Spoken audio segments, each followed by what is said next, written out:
Education is supposed to make us more creative, right? So what happens? 100% of kids say I'm creative, and only 10% of college grads say I'm creative. Something's amiss. It might be slightly different in design schools. I'm talking about general college grads, right? Not design grads. Design grads are different. There's a lot of emphasis in your education on creativity, as you can see this week, but in general. So one of the things we want to think about and talk about is how do you get yourself to become more creative? And how does creativity help? Clearly, you can design better cars if you're creative, but what else? Is it just for designing better cars that you want to be creative? Better solutions for what? Anything in life. So, if you are someone who loves to cook, I have a suspicion that as a designer, you might make a lot more interesting of a meal as a chef than somebody else could. Why? Because you know design. And design means everything. It's about solving problems, it's creating good visual presentation. So the creativity that you learn in school can be applied to everything in life. You get married, you have to buy a wedding ring. You might select a much better wedding ring than somebody else. You buy your clothing. You might pick something that's a lot more interesting than somebody else. So as a designer, you embody the notion of creativity, or you should.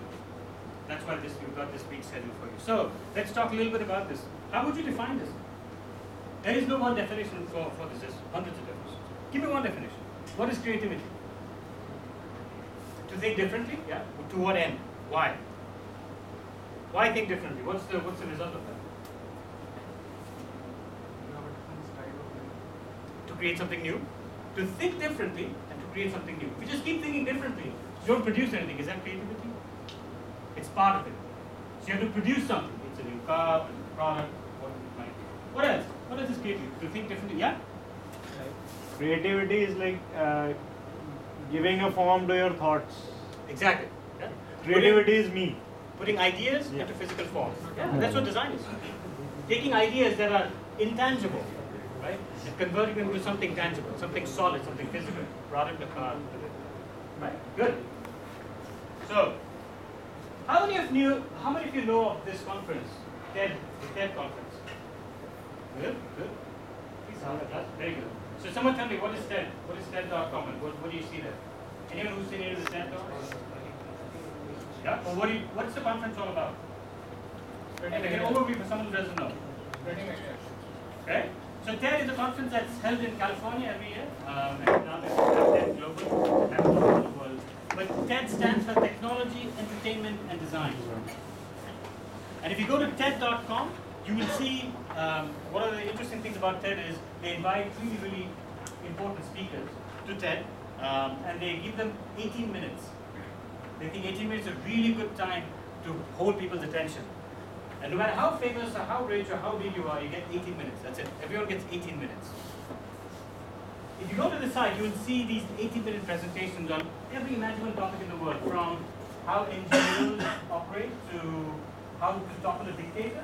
Interesting. Dance versus PowerPoint. Very interesting. Travel doing dancing with PowerPoint. Ultrasound surgery. The technology of what's that? Storytelling. Collaboration online. The magnificence of spider silk. As you all know, spider silk, the thing that weaves the web with, is stronger than steel. So if you go to TED.com, I would urge all of you to spend some time at this website and just listening to the presentations. Really amazing. It's all free. You don't have to actually go to California to listen to these guys. They're available to you. So I'm going to play, and I hope the sound works. I'm not sure if this is going to work. If not, I'll just tell the story. Anyone recognize this man? This guy is Sir Ken Robinson.